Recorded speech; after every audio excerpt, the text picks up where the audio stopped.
Welcome dear students. आज analogue circuits में हम पीएसएम करने जा रहे हैं log and anti log amplifiers के ऊपर। After completing this PSM you will be able to explain log and anti log amplifiers designed using operational amplifier. You will be able to describe the analog multiplier. You will be able to determine the output voltage in the given circuit. So basically यहाँ पर अगर मैं questions की बारे में बात करूं तो आप थ्योरिकल टाइप के न्यूमेरिकल टाइप के दोनों टाइप के प्रॉब्लम्स एक्सपेक्ट करते हैं। हम भी यहाँ पर थ्योरिकल टाइप के न्यूमेरिकल टाइप के दोनों टाइप के प्रॉब्लम ही डिस्कस करने वाले हैं। प्रॉब्लम आप थ्योरिकल टाइप की शॉर्ट टाइप की भी एक्सपेक्ट कर सकते हैं और लॉन्ग टाइप की भी। मेनली जो थ्योरिकल टाइप की प्रॉब्लम भी आप यहाँ पर एक्सपेक्ट करते हैं उसमें आपको सर्किट्स ही सॉल्व करने होते हैं। तो अल्टीमेटली अगर आप सर्किट सॉल्व करना सीख जाएंगे तो आप थ्योरिकल एंड न्यूमेरिकल दोनों टाइप की प्रॉब्लम इस टॉपिक से कर पाएंगे। सो चलिए प्रॉब्लम स्टार्ट करते हैं। सो फर्स्ट प्रॉब्लम है explain the working of log amplifier design using opamp और describe log amplifier and anti log amplifier design using opamp. तो बेसिकली यहां पर आपको लॉग एम्पलीफायर डिजाइन करने बोला है, वर्किंग एक्सप्लेन करने बोला है। और अगर सेकेंड प्रॉब्लम की बात करूं जो और करके है हमारे पास, उसमें लॉग एंड एंटी लॉग दोनों बोला हुआ है। तो दोनों टाइप से प्रॉब्लम पूछी जा सकती है। तो यहां पर अगर हम लॉग एम्पलीफायर के बारे में पहले बात करें तो लॉग एम्पलीफायर के लिए जो आप पॉइंट्स डिस्कस करेंगे, बेसिकली दोनों टाइप के एम्पलीफायर के लिए जो आप पॉइंट्स डिस्कस करेंगे उस पे सबसे पहले आपको यही बता देना है कि इससे आप अचीव क्या करने वाले हैं। थोड़ा सा आप डिफाइन कर दीजिए कि है क्या ये। उसके बाद आप सर्किट ड्रॉ कर दीजिए बाय यूजिंग ओपैम्प। और उसके बाद उस सर्किट में अगर आपने कुछ स्पेशल कंपोनेंट यूज किए हैं, लाइक आपको पता है इसमें आप डायोड यूज करते हैं, तो अगर आप कोई स्पेशल कंपोनेंट यूज कर रहे हैं तो उसके बारे में थोड़ा बहुत बता दीजिए। ठीक है, तो एक्सप्लेन कर दीजिए सर्किट को। सर्किट को एक्सप्लेन कर लेने के बाद इसके बाद अब आप सर्किट को सॉल्व करना शुरू करिए। दैट मींस आप आउटपुट कैलकुलेट करना शुरू करिए, आउटपुट कैलकुलेशन आप शो करिए। और जब आप आउटपुट कैलकुलेशन शो कर देंगे तो वहां पर लॉग एम्पलीफायर में आप शो कर देंगे output is equal to log of input, anti log amplifier में आप शो कर देंगे output is equal to anti log of input. तो इस तरीके से दोनों टाइप की प्रॉब्लम के लिए आप पॉइंट्स डिस्कस कर सकते हैं। तो जो भी आप पॉइंट्स डिस्कस करेंगे उसके बाद आप अगर चाहें, अगर लॉन्ग टाइप की प्रॉब्लम है तो इनका आप एप्लीकेशन शो कर सकते हैं। दोनों का जो मिला के एप्लीकेशन होता है मल्टीप्लायर एंड डिवीजन का, 2 नंबर का मल्टीप्लीकेशन आप कर सकते हैं by using log and anti log amplifiers. Means उन ब्लॉक्स का यूज करके आप डिजाइन कर सकते हैं मल्टीप्लायर सर्किट, या आप ऐसा सर्किट डिजाइन कर सकते हैं जो डिवीजन परफॉर्म करे। तो ये एप्लीकेशन भी आप यहां पर शो कर सकते हैं। क्लियर अच्छे से? तो इस तरीके से अगर आप आंसर अटेम्प्ट करेंगे तो आपको अच्छे मार्क्स मिल जाएंगे। नाउ जो नेक्स्ट प्रॉब्लम है एक्सप्लेन एंटी लॉग एम्पलीफायर। तो जो पॉइंट्स मैंने अभी आपको बताए हैं, लाइक आपको डेफिनेशन देनी है, डिफाइन करना है कि एंटी लॉग एम्पलीफायर क्या होता है। इसके अलावा सर्किट को एक्सप्लेन करेंगे आप। इसके अलावा आप आउटपुट को कैलकुलेट कर लेंगे। तो बिल्कुल सेम स्टेप्स रहेंगे और आप एप्लीकेशन भी बता देंगे मल्टीप्लीकेशन और डिवीजन में जो इसका एप्लीकेशन हो सकता है। तो एग्जैक्टली सेम पॉइंट्स आपको डिफाइन करने हैं। क्लियर अच्छे से? So next problem is in the circuit shown below, diode current follows the equation I is equal to I naught e की power v upon vt. If vi is equal to 2 volt, v0 is equal to v01, and if vi is equal to 4 volt, v0 is equal to v02. What is the relationship between v01 and v02? तो यहां पर अगर आप ध्यान से देखेंगे तो आपको मेंशन है कि diode current I is equal to I naught e की पावर v upon vt है।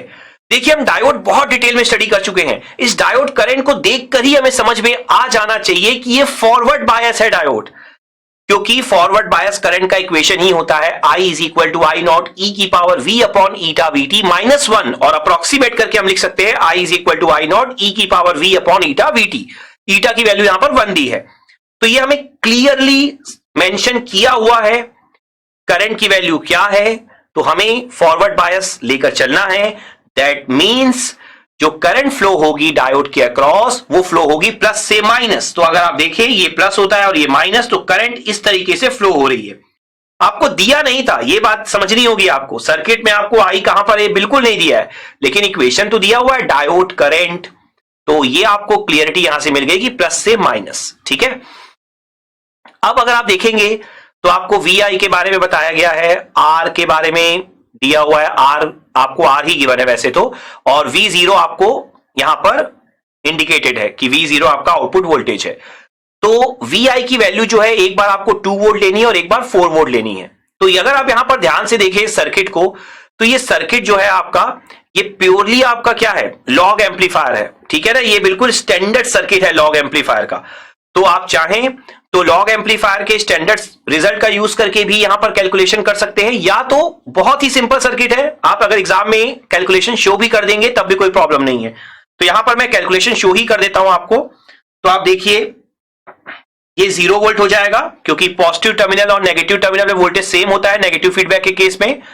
तो यहां पर आपका आंसर क्या हो जाएगा, अगर आप 0 वोल्ट पर KCL लगाते हैं तो बाय KCL आप क्या लिख सकते हैं इसको, अगर ये इनकमिंग करंट ले लें तो ये हो जाएगा आपका VI minus 0 by R is equal to, आप देख सकते हैं आउटगोइंग करंट आपकी कितनी है, I है। तो आप सिंपली I की वैल्यू लिख देंगे, तो I आपका कितना हो जाएगा, I आपका हो जाएगा VI divided by R। Clear. So I की वैल्यू आपने यहां पर शो कर दी है। I की वैल्यू शो कर लेने के बाद अब अगर आप देखें तो आपको V0 का टर्म चाहिए यहां पर। तो V0 के लिए आपको एक और काम करना होगा। अगर आप देखेंगे तो आपको I की वैल्यू गिवन है I0 e की पावर V अपॉन VT। तो V यहां पर क्या होता है, अगर हमारी डायोड की थ्योरी क्लियर है तो हमें पता है कि V जो है वो डायोड वोल्टेज है। तो यहां पर ये आपका V मेंशन है। तो अगर आप यहां पर सिंपली KVL लगा दें, आप देखिए ये आपका 0 वोल्ट है, मतलब ग्राउंड है।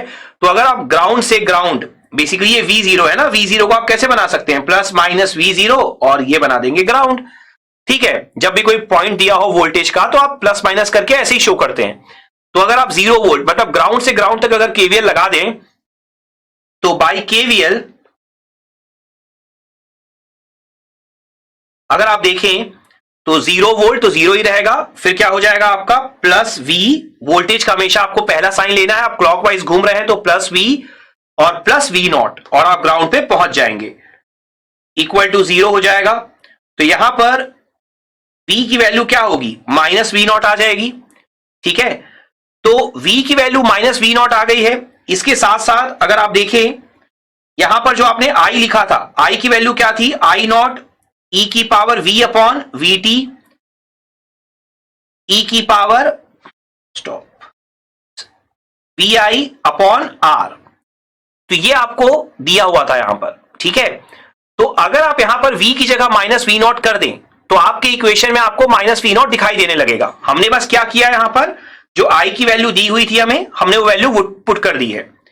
तो यहां पर आप ध्यान से अगर देखेंगे तो I नॉट e की power minus V not upon VT is equal to हो जाएगा VI अपॉन R। और आपको रिलेशनशिप V01 और V02 में निकालना है, तो आपको V0 की वैल्यू यहां पर चाहिए होगी। तो V0 की वैल्यू निकालने के लिए e की power minus V not upon VT is equal to, अगर आप देखें तो I नॉट वहां जाकर क्या हो जाएगा, 1 अपॉन I नॉट। तो ये आप लिख सकते हैं 1 upon I not VI upon R। अब आपको दोनों साइड log E लेना होगा, दैट मींस ln लेना होगा। तो अगर आप ln लेते हैं दोनों साइड तो आपका हो जाएगा ln 1 by I not VI upon R। ये आपका आ जाएगा अगर आप ln ले लेंगे दोनों साइड। तो इसके बाद अब अगर आप ध्यान से यहां पर देखें तो V नॉट की वैल्यू के लिए आपको माइनस VT को उस तरफ ले जाना पड़ेगा। तो minus VT ln VI upon I not R हो जाएगा हमारा। और V नॉट की वैल्यू आप क्या लिख सकते हैं, अगर आप माइनस साइन को अंदर ले जाएं तो VT ln I not R upon VI। तो ये आपकी V नॉट की वैल्यू आ जाएगी। अब अगर आप देखें आपको कंडीशंस क्या लिखी है, कंडीशन ये लिखी है कि VI की वैल्यू 2 वोल्ट है तो V0 V01 है, VI अगर 4 वोल्ट है तो V0 V02 है। तो बेसिकली आपको लिखना होगा पहला case VI is equal to 2 volt, तो इस केस में V01 मिल जाएगा आपको। VT ln I not R upon 2 लिखेंगे आप, और फिर दूसरा case VI is equal to 4 volt, तो इससे आपको V02 मिल जाएगा। तो V02 कितना हो जाएगा, VT ln, तो यहां पर आपने V01 और V02 अचीव कर लिया है। अब देखिए आपको रिलेशनशिप बोला है V01 और V02 में, तो अगर आप यहां ध्यान से देखें तो V01 और V02 में ही दोनों ln के अंदर अगर आप देखेंगे तो एक में डिवाइड बाय 2 है और एक में आपका डिवाइड बाय क्या है, 4 है। ठीक है, तो अगर आप दोनों को डिवाइड करें तो आपको VT तो कैंसल आउट मिल जाएगा, लेकिन चूंकि ये ln है तो ln में ln a बाई बी क्या होता है, ln a minus ln b होता है, तो डिवाइड करने से यहां ज्यादा फायदा आपको मिलेगा नहीं। तो क्या सब्ट्रैक्ट करने से हमें फायदा मिलेगा, एक बार सब्ट्रैक्ट करके देख लेते हैं। अगर आप सब्ट्रैक्ट करते हैं तो V01 माइनस V02 अगर आप करके देखें तो ये क्या हो जाएगा, VT ln I not R upon 2 minus VT ln I not R upon 4। तो अगर आप यहां पर सब्ट्रैक्ट करते हैं तो VT कॉमन आ गया। यहां पर अगर आप देखें तो ln I not R ln a by b क्या होता है, ln a minus ln b minus ln 2, फिर यहां पर कितना हो जाएगा देखिए, minus ln I not R, क्योंकि माइनस साइन पहले से है तो डिवीजन वाला क्या हो जाएगा आपका, प्लस हो जाएगा, तो ये हो जाएगा प्लस ln 4। ठीक है, ln a by b, ln a minus ln b। तो यहां पर अब अगर आप ध्यान से देखेंगे तो ln I not R cancel हो जाएगा, तो यहां पर कितना बचेगा आपका, ln 4 माइनस ln 2। तो बेसिकली आपका जो V01 माइनस V02 की वैल्यू आएगी वो आ जाएगी VT ln 4 माइनस ln 2। तो ये बेसिकली आपका V01 और V02 में रिलेशनशिप आ जाएगा। क्लियर अच्छे से। यहां पर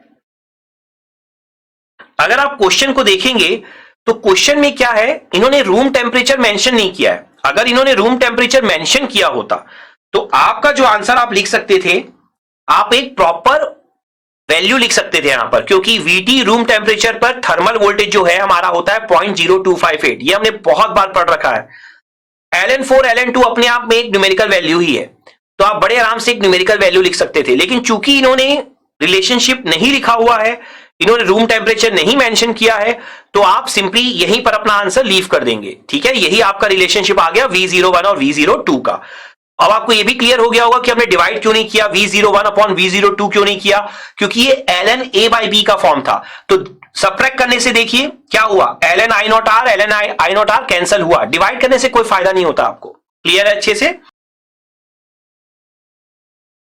so next problem is, in the circuit shown below, diode current follows the equation I is equal to I naught e की power V upon VT minus 1, जैसा मैंने आपको लास्ट प्रॉब्लम में भी बोला था, where I naught is equal to 1 microampere, VT is equal to 25 millivolt, calculate the output voltage if VI is equal to minus 1 volt।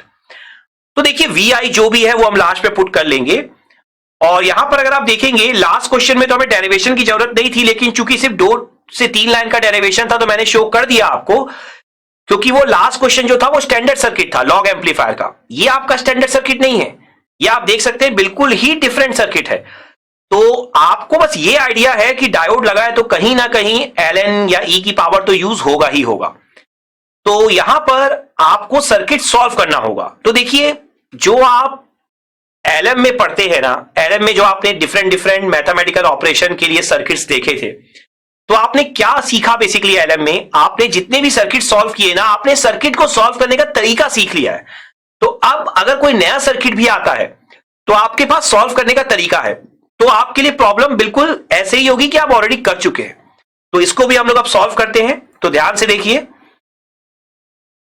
यहां पर आपका 0 वोल्ट है, तो ये भी कितना हो जाएगा 0 वोल्ट। आप करंट के डायरेक्शन अज्यूम कर लीजिए। एक बात और ध्यान रखिएगा, I यहां पर आपको फिर से गिवन है, देख लीजिए, I is equal to I not e की power V upon VT minus 1, that means forward bias. तो आपको प्लस से माइनस ले जाना होगा करंट को। इसमें गलती बिल्कुल नहीं होनी चाहिए। तो डायरेक्शन आपका करंट का ऐसा रहेगा, प्लस से माइनस। ये मैं बार बार क्यों हाईलाइट कर रहा हूं, देखिए लास्ट प्रॉब्लम को। अगर आप लास्ट प्रॉब्लम को देखें तो डायोड ऐसे कनेक्टेड था, तो आपने इस तरीके से लेके गए प्लस से माइनस, क्योंकि यहां पर भी फॉरवर्ड बाइसिंग थी। अगर आप इस प्रॉब्लम को देखेंगे तो डायोड आपका ऐसे कनेक्टेड है, तो अगर आप ऐसे ही ले जाएंगे ना तो माइनस से प्लस हो जाएगी करंट फ्लो, और फॉरवर्ड बायस में प्लस से माइनस आपको करंट फ्लो करवाना है। ये पॉइंट आपको ध्यान में रखना है, तो इसमें बिल्कुल केयरफुल रहना है, क्योंकि करंट का डायरेक्शन अगर आप अपोजिट ले लेंगे तो आपका आंसर माइनस में आ जाएगा, तो पूरा का पूरा एक्चुअल में रॉन्ग हो जाएगा। ठीक है, तो यहां पर हमने करंट का डायरेक्शन अज्यूम कर लिया है। उसके बाद अब अगर हम यहां पर केसीएल लगा दें 0 वोल्ट पर, तो बाय केसीएल आप देखिए ये हो जाएगा VI अपॉन R, इनकमिंग है, और I भी इस बार इनकमिंग ही है। आप देख सकते हैं डायरेक्शन 0 वोल्ट पे आप केसीएल लगा रहे हैं, तो I भी इनकमिंग है, तो इक्वल टू क्या लिख देंगे 0। तो यहां से आपको ना I की वैल्यू मिल जाएगी माइनस VI अपॉन R, और I देखिए आपको ऊपर लिया हुआ है, I आपको क्या लिखा हुआ है, I नॉट ई की power V upon VT minus 1।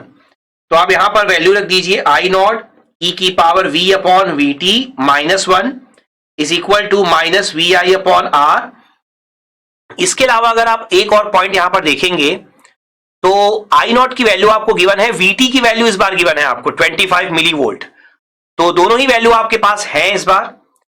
Even VI की वैल्यू भी आपको गिवन है, लेकिन VI मैं बिल्कुल लास्ट में पुट करूंगा। तो I नॉट की वैल्यू 1 माइक्रो एम्पियर है, आप पुट कर सकते हैं यहां पर I नॉट 1 माइक्रो एम्पियर।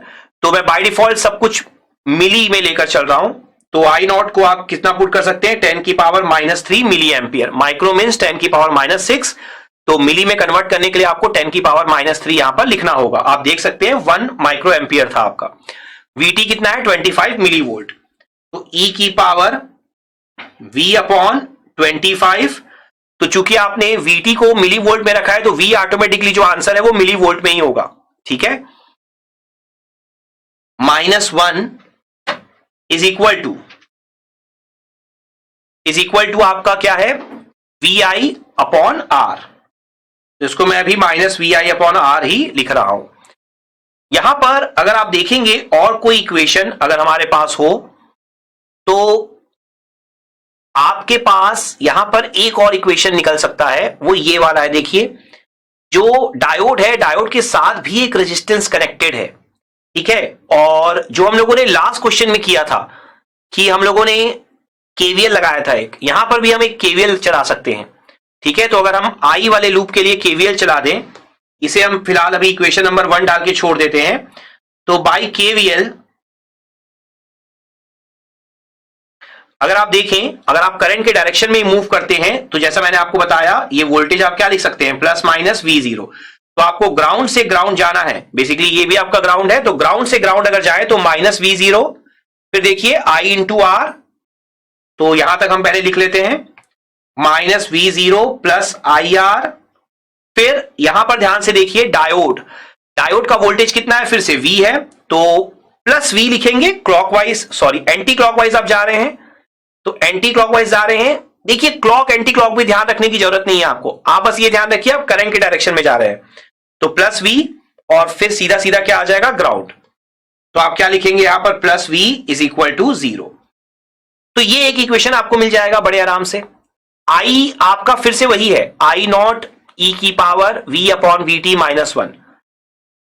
तो यहां पर अब अगर आप देखें, आपको निकालना क्या है, आपको सबसे पहले ये क्लियर होना चाहिए कि आपको यहां से अचीव क्या करना है। तो अचीव आपको करना क्या है, आपको अचीव करना है output voltage V not. VI आपको गिवन है, ध्यान रखिएगा। तो चूंकि आपको आउटपुट वोल्टेज V नॉट यहां पर निकालना है, तो आपको कुछ ऐसा इक्वेशन डेवलप करना पड़ेगा कि आपका V नॉट जो है वो आपके फाइनल इक्वेशन में दिखाई दे। आपके पास टोटल अब 2 इक्वेशन है, V नॉट VI, ये सारी चीजें आपको दिखाई दे, तो आपको यहां पर V को रिप्लेस करना पड़ेगा। तो अगर आप यहां पर V को रिप्लेस करते हैं, तो V की वैल्यू कितनी हो जाएगी हमारी, V नॉट माइनस IR, ये हमारी हो जाएगी V की वैल्यू। क्लियर अच्छे से। तो यहां पर अब अगर हम लोग इक्वेशन नंबर 1 पे इस v की वैल्यू को पुट कर दे, तो अभी हम इसे इक्वेशन नंबर 2 लिख देते हैं। तो हमारे पास v की वैल्यू आ चुकी है, और अगर हम इक्वेशन नंबर 1 को ध्यान से देखें तो हमने वहां पर आई नॉट को माइक्रो एम्पियर से मिली एम्पियर में कन्वर्ट करके लिखा हुआ है, ठीक है। अगर आपको थोड़ा भी डाउट होता है, क्योंकि यहां पर r की वैल्यू गिवन नहीं है, अगर आपको थोड़ा भी डाउट होता है तो नॉर्मली आप सब कुछ एम्पियर में ही लेकर चलिए, इसमें कोई प्रॉब्लम नहीं होगी, ठीक है। तो फ्रॉम इक्वेशन नंबर 1, क्योंकि जब R की वैल्यू गिवन होती है ना, तो R किलो ओम में, तो करंट मिली एम्पियर में, बड़े आराम से एडजस्टमेंट हो जाती है। क्योंकि यहां पर अगर आपको डाउट हो सकता है, सपोज करिए, तो आप नॉर्मली इसे एम्पियर में ही कन्वर्ट कर दीजिए। तो माइक्रो एम्पियर को जब आप एम्पियर में लिखेंगे तो क्या हो जाएगा, 10 की पावर -6 e की पावर v अपॉन 25। 25 को मिली वोल्ट में आपने रखा है, तो ध्यान रखिएगा जो v निकलेगा, v फाइनल v जो निकलेगा वो किसमें निकलेगा आपका, यहां पर, यहां से फाइनल v आपका निकलेगा मिली वोल्ट में, ठीक है। तो -1 आपने लिख दिया, e की power v upon 25 -1 is equal to -vi upon r। अब यहां पर अगर आप देखें तो इक्वेशन नंबर 2 से अगर आप v की वैल्यू पुट करना चाहते हैं तो पहले थोड़ा सा एडजस्टमेंट ले लीजिए, दैट मींस इसे थोड़ा बहुत ln लेके एडजस्ट कर दीजिए। तो यहां पर 10 की पावर 6 इधर चला जाएगा, तो क्या बचेगा, e की power v upon 25 -1 is equal to -vi upon r इंटू 10 की पावर 6। अब e की पावर v अपॉन 25 लिख दीजिए और 1 को भी उधर भेज दीजिए, तो कितना हो जाएगा, -vi अपॉन r इंटू 10 की पावर 6 प्लस 1। तो इतना आप एडजस्टमेंट यहां पर कर लीजिए। उसके बाद अगर आप ln ले लेंगे तो ये सारी चीजें रिमूव हो जाएंगी, e की पावर हट जाएगा आपका, तो v अपॉन 25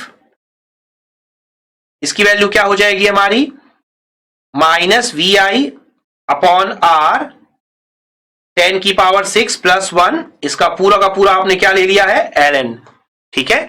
तो v की वैल्यू कितनी हो जाएगी, 25 ln -vi अपॉन r 10 की पावर 6 प्लस 1, ठीक है। तो ये आपकी आ जाएगी v की वैल्यू। अब अगर आप देखें तो 25 चूंकि मिली वोल्ट में है, तो v भी ध्यान रखिएगा मिली वोल्ट में ही है। अब अगर आप यहां पर v की वैल्यू पुट कर दें, v not minus I R, ठीक है। तो अगर आप यहां पर v not minus I R put करते हैं, और अगर आपको थोड़ा भी डाउट है अब कि ये जो आपका आई आर है वो अब मिली एम्पियर में होगा कि एम्पियर में होगा, तो सेफ साइड अब आप चाहें यहां पर तो 25 को भी आप वोल्ट में ही कन्वर्ट कर दीजिए। तो यहां पर अगर आप 25 को वोल्ट में लिखते तो कितना हो जाता, 25 इंटू 10 की power -3 ln -vi upon r 10 की पावर 6 प्लस 1। तो इतना आपका इक्वेशन बनकर तैयार होगा। अब यहां से आपका टारगेट जो है वो क्या निकालने का है, आपका टारगेट है यहां से v नॉट को अचीव करने का। तो v नॉट को अगर आपको अचीव करना है तो आप देखिए आपका इक्वेशन किस तरीके से बनेगा। v नॉट को अगर आपको अचीव करना है तो यहां पर ये हो जाएगा IR प्लस 25 इंटू 10 की power -3 ln -vi upon r 10 की पावर 6 प्लस 1। तो ये आपका इक्वेशन जो है वो ओवरऑल निकल कर आएगा। अब यहां पर जो आपका इक्वेशन निकल कर आया है, अब आपको i की वैल्यू पता ही है ऑलरेडी, आप देख सकते हैं i की वैल्यू को आप क्या पुट कर सकते हैं, -vi बाय r पुट करिए, इसी से आपको फायदा मिलेगा, अदरवाइज आप लूप में घूमते रहेंगे बार बार। अगर आप i की वैल्यू वापस से i नॉट e की power v upon vt -1 put कर देंगे तो v की वैल्यू फिर से पुट करेंगे v not minus I R. तो यहां पर केयरफुल रहिएगा, i की वैल्यू क्या लिखेंगे, -vi अपॉन r, तो v नॉट तो यहां पर क्या लिखेंगे, -vi upon r into r plus 25 into 10 की power -3 ln -vi upon r 10 की पावर 6 प्लस 1। तो इतना वैल्यू आपको यहां पर पुट कर देना है, क्लियर है अच्छे से। अब r और r यहां से कैंसिल हो जाएगा, vi की वैल्यू क्वेश्चन में आपको कितनी गिवन है, -1 वोल्ट, तो यहां पर वैल्यू कितनी आ जाएगी, देखिए आप, ये वैल्यू हो जाएगी 1 प्लस 25 इंटू 10 की पावर -3 ln, ये हो जाएगी आपकी 10⁶ अपॉन r प्लस 1। तो इतना आंसर आप निकाल सकते हैं, और अगर आपको r की वैल्यू गिवन हो तो आप पूरा फाइनल v नॉट भी अचीव कर सकते हैं। तो क्या हमें r यहां पर गिवन है क्वेश्चन में? हम चेक कर लेते हैं। हमें r यहां पर गिवन नहीं है, तो हम इसमें भी अपना आंसर लीव कर सकते हैं, उस पर कोई प्रॉब्लम नहीं है। सर्किट में जितनी चीजें हमें गिवन होंगी उसके अकॉर्डिंग ही हम आंसर लिख सकते हैं। क्लियर अच्छे से? तो ये आपका फाइनल आंसर हो जाएगा, क्योंकि आपको r की वैल्यू मेंशन नहीं है क्वेश्चन में, तो आप इक्वेशन के फॉर्म में ही से लीव कर देंगे। तो आई होप आपको ये जो हम लोगों ने प्रॉब्लम अभी डिस्कस की है बहुत अच्छे से यहां पर समझ में आ गई होगी। स्पेशली जो हमने लास्ट की 2 प्रॉब्लम डिस्कस की है जो न्यूमेरिकल टाइप की प्रॉब्लम है, उसमें आपको ध्यान रखना है कि डायोड के इक्वेशन के थ्रू आपको डायोड की करंट का डायरेक्शन सही से शो करना है सर्किट में। अगर वहां आप गलत हो गए तो पूरा आंसर ही आपका गलत हो जाएगा। और अगर आपको वैल्यूज ना गिवन हो तो आपको उसके लिए बिल्कुल टेंशन नहीं लेना है, आपको नॉर्मल इक्वेशन के फॉर्म में लीव करना है। जैसा लास्ट क्वेश्चन में आपको रिलेशनशिप बोला था, तो आपने रिलेशनशिप डेवलप किया, यहां पर आपको वी नॉट निकालने बोला था, तो आपने वी नॉट यहां पर जो भी इक्वेशन है आपने निकाल के शो कर दिया है। और फाइनली चूंकि आपने सब कुछ वोल्ट के फॉर्म में लिखा है, तो आप यहां पर फाइनली लिख सकते हैं वोल्ट। क्लियर? तो आई होप जो हमने प्रॉब्लम अभी डिस्कस की है उसके बाद आपने फॉलोइंग लर्निंग आउटकम अचीव कर लिए होंगे। Now you are able to explain log and anti log amplifier design using operational amplifier. तो जो हमने लॉग और एंटी लॉग एम्पलीफायर स्टडी किया एलएम में, और आज हमने थ्योरिकल टाइप की प्रॉब्लम डिस्कस की, न्यूमेरिकल टाइप की प्रॉब्लम डिस्कस की, तो आई होप आपको log and anti log amplifier का कंसेप्ट यहां पर बहुत अच्छे से क्लियर हो गया होगा। Describe anti log amplifier, again जो हमने एंटी लॉग एम्पलीफायर डिस्कस किया एलएम में और आज हमने प्रॉब्लम की, तो उसके बाद आई होप आपको एंटी लॉग एम्पलीफायर का कंसेप्ट भी बहुत अच्छे से क्लियर हो गया होगा। Now you are able to determine the output voltage in the given circuit. तो हमने लास्ट 2 क्वेश्चन में जो आउटपुट वोल्टेज कैलकुलेशन किया, तो आई होप आपको log and anti log amplifier से रिलेटेड जो प्रॉब्लम्स हैं वो भी बहुत अच्छे से समझ में आ गई होंगी। एंड आई होप अब इस टॉपिक से रिलेटेड एग्जाम में कोई भी प्रॉब्लम आएगी तो आप बड़े आराम से अटेम्प्ट कर पाओगे और अच्छे से अच्छा मार्क्स स्कोर कर पाओगे।